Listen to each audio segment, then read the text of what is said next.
All right, guys, I want to discuss a key question that will come up time and time again within your training, and it will be the result of like an accumulation of fatigue, of stress within your life, of like symptoms that are starting to pile up. And that's whether you should train or not on that particular day. You've got a training session and you're not unsure as to whether, you should be just following that session to the letter. Maybe you should not train at all and just focus on just recovery. It's a hard question to answer, and it's something that you guys have got to get better at answering for yourself. And most people, this will be determined through experience as to whether you should or you shouldn't. Now, there are numerous scenarios here where it's going to help us understand whether you should train or not. But I think before we get into any of those scenarios, there's always a risk versus reward when it comes to jumping into a training session, whether it's out on the bike, out on the trails, whether it's in the gym.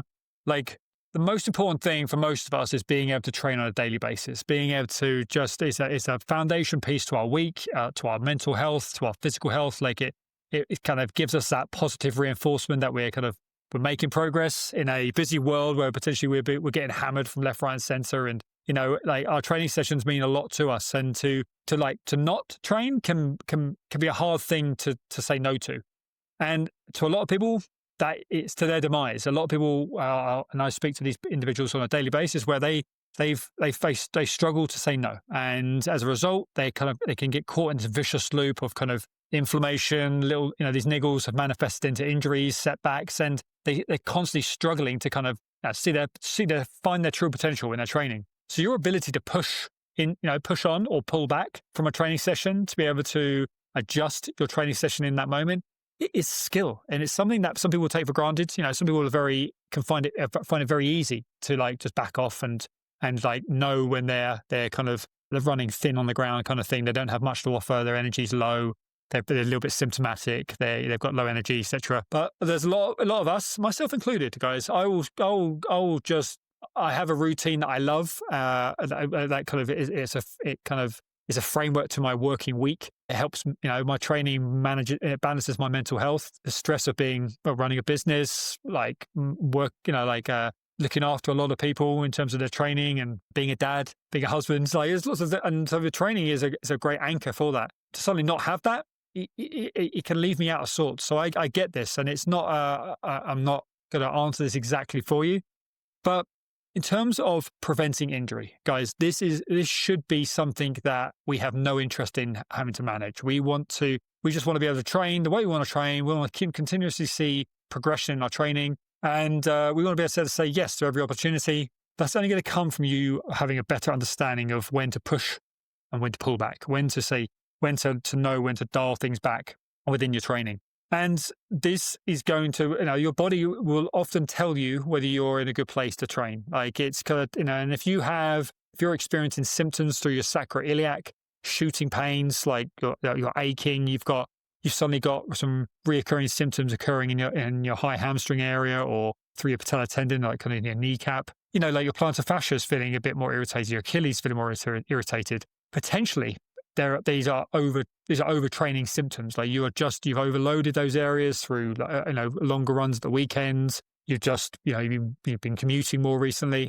A lot of the the motivational speakers within endurance sport, I don't know, I'm not going to say any names, but they will tell you just to grind through, just turn up, put the work in. But they're also individuals that probably don't tell you about the misery that they've had, where they've overdone it. They've had to get back onto the cross trainer because they can't run anymore.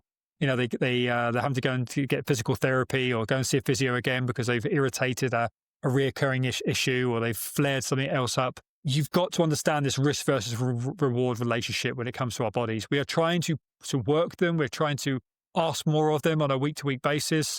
Your ability to say no to a training session, to adjust that training session. And this is what we can, this is what you've got to get better at. And and this is why it's important to have this type of dialogue when you're working from a training program. You're not sure, should you, shouldn't you?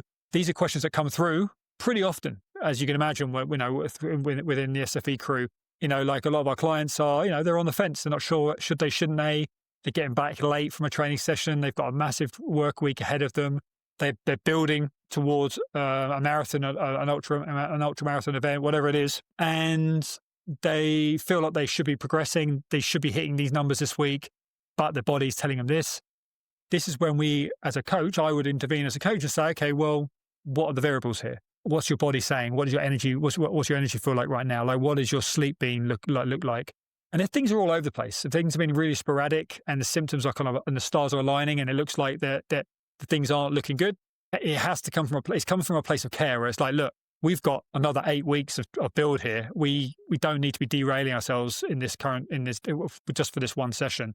Back off, put a pin in it, have a good night's sleep, eat, and then be ready to go again tomorrow morning. And let's see where you're at.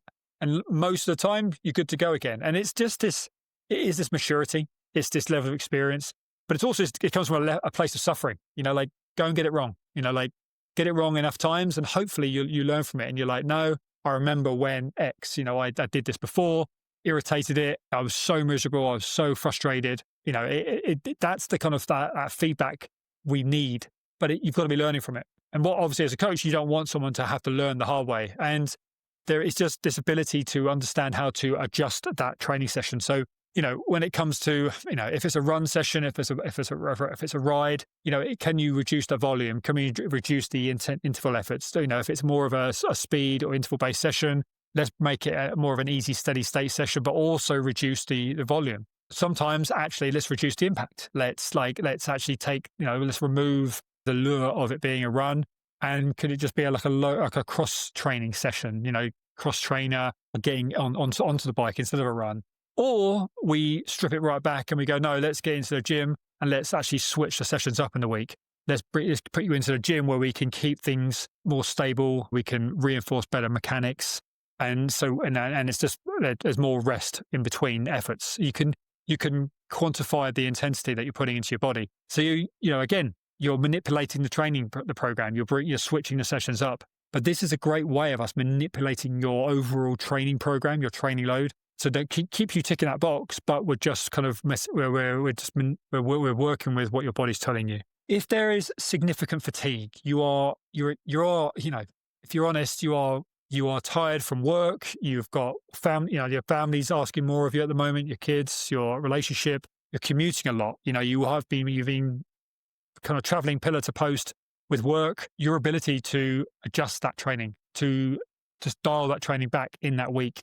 Just because you're on a 16-week progressive build like marathon program, that program is not quantifying your travel because of work or how busy your lifestyle is. That you've got to have this ability to be able to adjust that within that week. And most of us probably look ahead for 8, 12 weeks ahead and go, do you know what? I've got these travel coming up. You can start to actually map that out. You can actually look ahead and look at this. But your ability to understand that, you're in those moments, you've got to be able to rationally justify why it's probably not a great idea to be training. And again, we don't want to be reacting to a poor decision. We want to be able to find that consistency. And what are you going to lose for not doing that session? Not a lot. It's more of a mental thing, like in anything. You haven't ticked that box. But that's just words written. That's just numbers put into an algorithm, into an app. You're much more than that. Your training up until this point is much more than that. Your training beyond that is significantly more than that. You derail yourself in that moment, and I've had it. I remember I've numerous times out on a run, doing a specific lifts within a gym session. I remember doing an extra set, thinking I could probably PB this next lift. Blew out my wrist. Literally couldn't lift, couldn't grip anything for weeks, not months after that. Same thing with a hamstring, same thing with a knee thing. It's so, but I can still remember them quite vividly, and I use that as fuel to help me weigh up these decisions. I've got sick. And I've been run down, and I've tried to train through it. My wife, Polly, she's a fantastic kind of sounding board for this. She'll just call me out immediately, and she can recognize when I'm not present. I'm not my motivation's low, and it's good to have these sounding boards around us. A good training partner should be able to hopefully be able to help you with this in the terms of pushing you through at the right times, but also calling you out and say, hey, you're good, back off. Let's just deload you a little bit this week. Let's just be okay with doing half the reps tonight. that is a sign of someone that cares for you. Like that support can come in different forms. And so this is, again, like you as a training partner to someone else around you, your ability to recognize that potentially your partner is running thin. Now they're that in the background, they're all over the place. They're pushing hard in a lot of different areas. Support them by helping them with this decision. And because a lot of people, it's just all motivation. It's all go, go, go. And it's like, that isn't what builds great results. Great results is built on relentless consistency, but that relentless consistency takes a lot of these momentary decisions. Like you're not in the right headspace, you're distracted with work. Like those aren't great times to be trying to push through, especially if you're lifting hard, lifting heavy, you're trying to find great, train at higher intensities, you're trying to push more volume within the week. Like those are times when actually you think that distraction is serving you, and actually those are the moments when you're not on point. Those injuries can set you back weeks. They can push you into these poor mental states.